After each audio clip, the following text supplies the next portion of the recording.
ഹൃദയതാളം. രചന സ്മിത രാജൻ പാല. അവതരണം ജോ വർഗീസ്. കാറിൽ നിന്ന് ഇറങ്ങിയത് ജഹനായിരുന്നു. ബെൻ ആകെ കലിപ്പിലിരിക്കുകയാണ്. അവളോട് തനിച്ചൊന്ന് സംസാരിക്കാമെന്ന് കരുതിയാണ് വന്നത്. ഓഫീസിലുള്ളവരെ കൂടി വിളിക്കാഞ്ഞത് ഭാഗ്യം. ചമേലി വേഗം പുറകിലേക്ക് ഇറങ്ങിയിരുന്നു. ജഹൻ വന്ന് കാറിലേക്ക് കയറി. എന്താ താമസിച്ചത്? ഞാൻ വിചാരിച്ചു ബെന്നിനെ വിളിച്ചപ്പോ നിങ്ങൾ രണ്ടുപേരും ഒരുമിച്ച് വരുമെന്ന്. അപ്പോഴാണ് ബെൻ പറഞ്ഞത് തനിക്കെന്തോ വർക്കുണ്ടെന്ന്. ഞാൻ ഒന്നും കൂടി വിളിക്കാൻ തുടങ്ങിയായിരുന്നു. ബെൻ ഒന്നും മനസ്സിലാവാതെ അവളെ ആശ്ചര്യത്തോടെ നോക്കി. തൻ്റെ ജീവിതത്തിൽ പ്രശ്നമാവാതിരിക്കാൻ ഇവൾ എന്തൊക്കെയാണ് ഈ ചെയ്യുന്നത്? അല്ല, നമ്മൾ എങ്ങോട്ടായി പോകുന്നേ? എവിടെയാ ജഗൻ ഇഷ്ടമുള്ള സ്ഥലം? ഇന്ന് തനിക്കാണ് മുൻഗണന. എവിടെയെങ്കിലും കൊണ്ടുപോ, എനിക്ക് വിശക്കുന്നു, സോഫി പറഞ്ഞു. ബെൻ ഒന്നും മിണ്ടാതെ കാർ സ്റ്റാർട്ട് ചെയ്തു. അവന്റെ ദേഷ്യം ചമേലിക്ക് മനസ്സിലാവുന്നുണ്ടായിരുന്നു. അല്ല, ജഹൻ പ്രസവത്തിന് നാട്ടിലേക്ക് വരുമോ അതോ ഇവിടെ ആയിരിക്കുമോ? നാട്ടിൽ വരുമ്പോ വിളിക്കണം കേട്ടോ, ചമേലി പറഞ്ഞു. നാട്ടിലേക്ക് വരണമെന്ന് തന്നെയാ എൻ്റെ ആഗ്രഹം. അവിടുത്തെ പ്രസവ ശുശ്രൂഷയൊക്കെ വലിയ ഇഷ്ടമാണ്. മിക്കവാറും ഞാൻ ബെന്നിൻ്റെ വീട്ടിലേക്ക് പോകും. അവിടെ പപ്പയും അമ്മയും ഉണ്ടല്ലോ, അവർക്കും ഒരവസരം കൊടുക്കണ്ടേ? അങ്ങനെയാണ് ഞാൻ വിചാരിക്കുന്നത്. എൻ്റെ കുഞ്ഞിനെ കാണാൻ ചമേലി വരില്ലേ? പിന്നെ ഉറപ്പായിട്ടും വരും. നാട്ടിൽ വരുമ്പോൾ എന്നെ വിളിച്ചാൽ മതി. ഞങ്ങളുടെ കുഞ്ഞിന് പേരിടുന്നത് ചമേലി ആയിരിക്കണം. അത് എൻ്റെ ഒരു ആഗ്രഹമാണ്. താൻ എന്തു പേര് പറഞ്ഞാലും ഞാൻ അതിടും. ബെന്നിനും എതിർപ്പുണ്ടാവാൻ വഴിയില്ല. എൻ്റെ ആഗ്രഹമല്ലേ, ഇവൻ സാധിച്ചു തരും. ബെൻ ഇതൊന്നും ശ്രദ്ധിക്കുന്നില്ലാത്തതുപോലെ ഇരിക്കുകയാണ്. ഒരു വലിയ ഹോട്ടലിലേക്കാണ് അവർ പോയത്. ജസ്റ്റിനും സോഫിയയും അതിൻ്റെ ഭംഗി ആസ്വദിച്ച് കുറേ നേരം നിന്നു. പിന്നെ രണ്ടുപേരും ചേർന്ന് സെൽഫികൾ എടുത്തു. ചമേലി ബെന്നിനെയും ജഹനെയും ചേർത്ത് നിർത്തി ഫോട്ടോകൾ എടുത്തു. ആ സമയത്ത് ബെൻ അവളെ തന്നെ നോക്കുകയാണ്. അവൾ പക്ഷേ അവനെ ശ്രദ്ധിക്കുന്നില്ല. അവൾക്കറിയാമായിരുന്നു ജഹൻ അവരെ ശ്രദ്ധിക്കുമെന്ന്. അകത്ത് കയറിയപ്പോൾ പുറത്ത് കണ്ടതിനേക്കാൾ ഭംഗിയുണ്ടായിരുന്നു. ഫാമിലി ആയിട്ടിരിക്കാൻ പറ്റിയ ഒരു സ്ഥലത്തേക്കാണ് അവർ കയറിയത്. നമുക്കെല്ലാവർക്കും കൂടി ഒരു സെൽഫി എടുത്താലോ? സോഫി ചോദിച്ചു. ബെൻ അത്യധികം കൃതജ്ഞതയോടെ അവളെ നോക്കി. ജസ്റ്റിനാണ് എല്ലാവരെയും ചേർത്ത് സെൽഫി എടുത്തത്. ഓരോരുത്തർക്കും ഇഷ്ടമുള്ള സാധനങ്ങൾ ഓർഡർ ചെയ്തു. ജഹൻ ഒരുപാട് വിശേഷങ്ങൾ പറയുന്നുണ്ടായിരുന്നു. എന്തൊക്കെയോ സ്ഥലങ്ങൾ കാണാൻ പോകുന്നതിനെ പറ്റി അവൾ പറഞ്ഞു.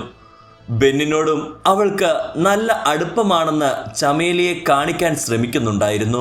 ചമേലി രണ്ട് കൂട്ടരുടെയും പ്രകടനങ്ങളിൽ പെട്ടിരിക്കുകയായിരുന്നു. അവൾ ജോയെ വല്ലാതെ മിസ് ചെയ്തു. അവനൊന്ന് വിളിച്ചിരുന്നുവെങ്കിൽ എന്നവൾ വല്ലാതെ ആഗ്രഹിച്ചു.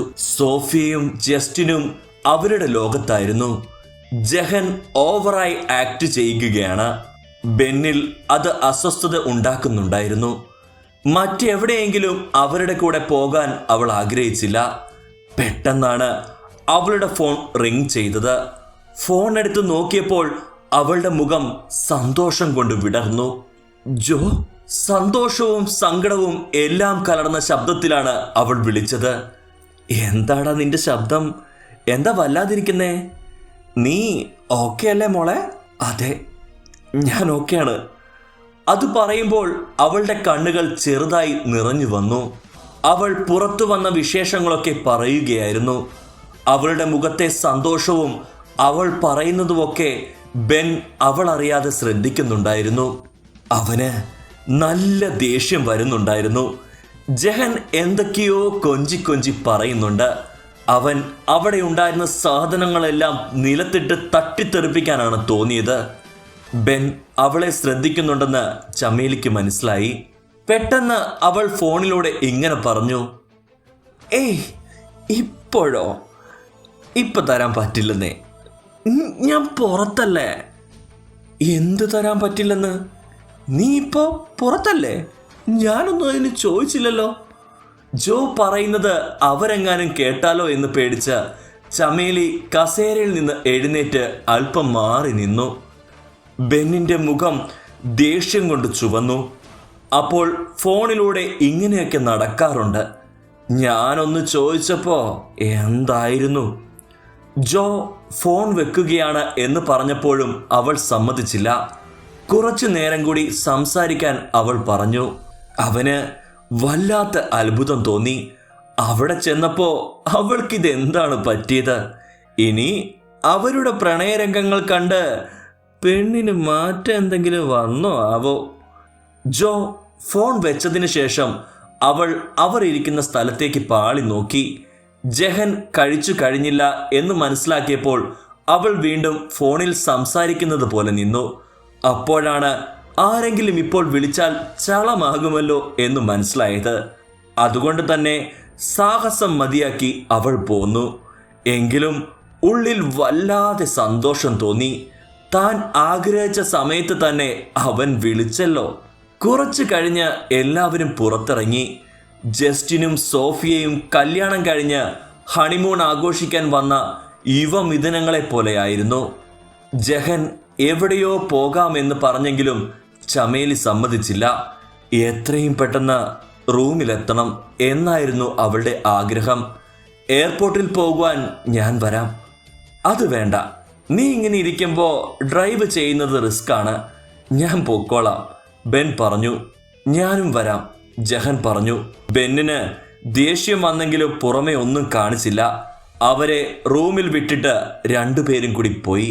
ചമേലി അവർ പോയി കഴിഞ്ഞപ്പോൾ സോഫിയയും ജസ്റ്റിനെയും കൂട്ടി ഷോപ്പിങ്ങിന് പോയി. അവർക്ക് എന്തെങ്കിലും വാങ്ങിക്കൊടുക്കണം. അതിലപ്പുറം ജോയ്ക്ക് എന്തെങ്കിലും വാങ്ങണം. പക്ഷേ എന്തു വാങ്ങും എന്ന് മാത്രം അറിയില്ല. ഒരു മാളിലേക്കാണ് 3 പേരും കൂടി പോയത്. ചമേലി അതിലെ എല്ലാം കറങ്ങി ഇറങ്ങി നടന്നുവെങ്കിലും എന്തു വാങ്ങുമെന്ന് മനസ്സിലായില്ല. അപ്പോഴാണ് ഒരാൾ അവളുടെ അരികിലൂടെ നടന്നു പോയത്. അയാൾ പോയ വഴിയിൽ അയാൾ അടിച്ചിരിക്കുന്ന പെർഫ്യൂമിന്റെ സുഗന്ധം ഉണ്ടായിരുന്നു.